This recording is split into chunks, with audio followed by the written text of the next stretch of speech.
Всем привет, Искандаров Руслан с вами. Прошлое снятое видео зашло неплохо, много просмотров, много лайков. Это говорит о том, что тема весьма актуальна. Моя манера подачи информации понравилась людям. С информацией многие согласны, многие разделяют мнение мое. Хочу сегодня поговорить о наших чиновниках, не совсем чиновниках, а приближенных к ним и же с ними. Записали ролик председателя Совета ветеранов, там афганцев, Александр Пасечник и Юрий Беляцкий. Там еще Росохин с ними тоже.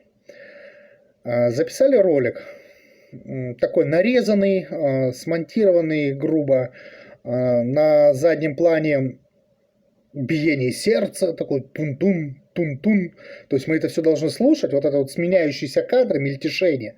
Такое мельтешение в кадрах, и это все тун-тун такое, чтобы, знаете, у нас что-то в голове там тун-тун было. Ладно, видите, они просто по себе всех судят, вот какие сами, такие сани, как говорится. Поэтому вот такую дичь нам тут наснимали. Но что в ролике-то они просят? Они говорят, вот наша организация, эй-ей, какая крутая. Давайте сейчас на базе нашей организации Совета ветеранов мы будем собирать милостыню для людей, вещи и еду. У нас большой опыт. И тут вспомнил Пасечник Украину. Куда ж без Украины? Это ёшкин-кошкин. И когда начались действия в Донбассе, говорит Саша Пасечник, мы организовали сбор гуманитарной помощи там на Донбасс. А напомню, что от него в Эжве собирал Евгений Михайлович Макин, такой ряженый казачок, у которого свой хор «Вольница» в Эжвинском доме культуры «Бумажник». А потом он зарегистрировал некоммерческую организацию, одел форму, которую ему выдают там в ДКБ, и стал в ней ходить там на парады. Такой ряженый. Вот.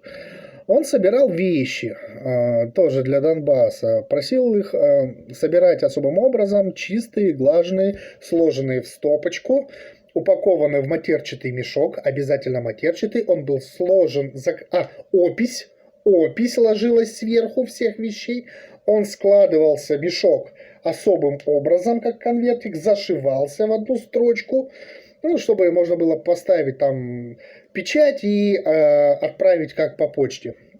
То есть для этого. В итоге после этих я участвовал в сборе вот этих вот вещей, там ездил к людям, брал их, там привозил в эту станицу Макинскую. А потом мой друг сказал, знаешь что, мы тут какую-то гуманитарку нашли за гаражами возле Эжвинской лыжной базы. Когда я увидел это, я узнал эти мешки.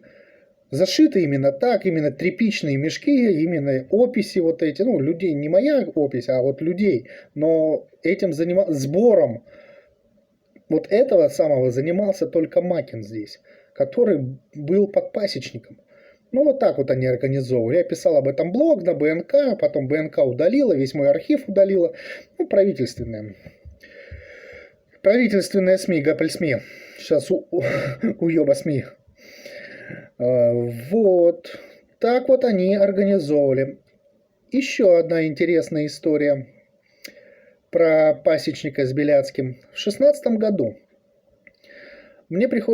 поступает мне предложение из общественной палаты от председателя, от Киселевой, принять участие в обсуждении в качестве эксперта о законе точечной помощи нуждающимся. Именно точечной помощи нуждающимся. Я, как являюсь многодетным отцом, тогда работал еще в епархии в то время, на должности главного редактора информационного отдела Сыктывкарско-Воркутинской епархии, тогда она еще не была разделена, и меня пригласили. На обсуждение обсуждался тот самый закон 144 РЗ, который лишал части льгот ветеранов Афгана и Чечни и многодетных. То есть я был как эксперт именно от многодетных. Пасечник и Беляцкий были именно как представители ветеранов. И в конце всего этого обсуждения было голосование. Все как один проголосовали за этот закон. Я один проголосовал против. Киселева еще посмеялась. Говорит, ты не понимаешь, это документ с Москвы, и здесь уже все решено.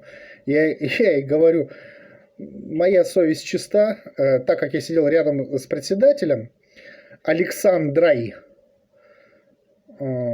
Ну, и там она до сих пор тусуется. Она вела этот протокол собрания.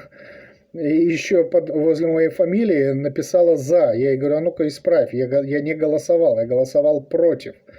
Она говорит, ну это же без разницы, все равно решение принято. Я говорю, убери, говорю, вот это вот. Она говорит, ну мы все равно это перепишем.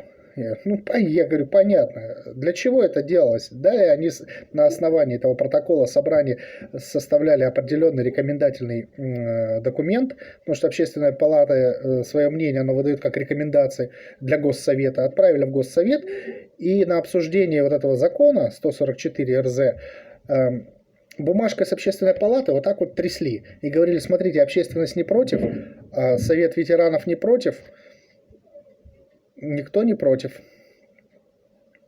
Давайте примем. Фактически Пасечник и Беляцкий, они были за лишение льгот ветеранов. Те люди, которые должны были отстаивать интересы ветеранов, приложили усилия к лишению их льгот. Что дальше? Дальше, когда часть людей не получили льготы, которые образовывались в 1991 году, которые принимались, это в те года, когда люди по году, по полгода не получали зарплату. В такие сложные годы эти льготы были приняты, а вот в наши, как говорит гарант Конституции, тучные годы, они были отменены. В итоге в бюджете Республики Коми образовался профицит. В прошлом году 7 миллиардов, можете найти, Google в помощь, информация на БНК, в Коминформе. В этом году уже 10 миллиардов. Профицит – это деньги, которые лежат без движения. Это деньги, которые не могли украсть они, но и не хватило ума потратить грамотно. То есть это деньги, которые лежат и обесцениваются из-за инфляции, из-за курса доллара. То есть, они обесцениваются, они просто сгорают, вот эти вот деньги. А это я к чему? А к тому, что деньги есть в местном бюджете Республики Коми.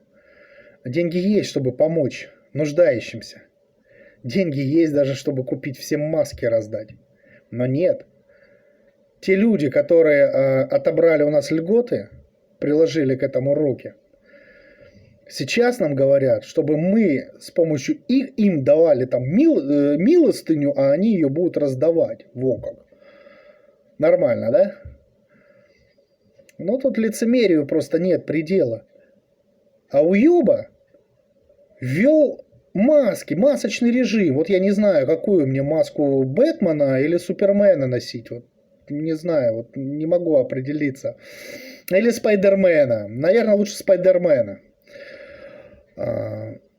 Уёба сказал, маски носите, которых нету нигде в продаже. А те крохи, что есть, стоят просто в сотни раз дороже их реальной цены. А кто без маски, того будем штрафовать. Вот вам такая власть нужна? Задумайтесь. Думайте своей головой. Пока. Щемите лицемеров. Потому что только из-за нашего с вами молчания вот они вот это все и мутят. Ставьте лайки. На ютубе ставьте дизы. Кому не нравится, в комментах напишите свое мнение. Я читаю комменты. Может, кто-то меня переубедит. Вдруг Пасечник очень хороший такой человек. И я чего-то недопонял. Пока.